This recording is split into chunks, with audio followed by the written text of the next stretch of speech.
You ask Tiger to calculate. This deals with the order of operations.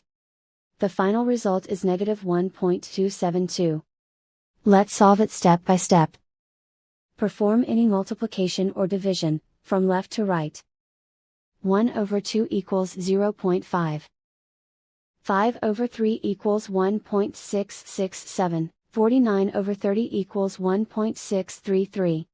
35 over 36 equals 0.972. 25 over 9 equals 2.778.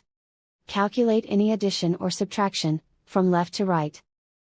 0.5 plus 1.667 equals 2.167. 2.167 minus 1.633 equals 0.533. 0.533 plus 0.972 equals 1.506.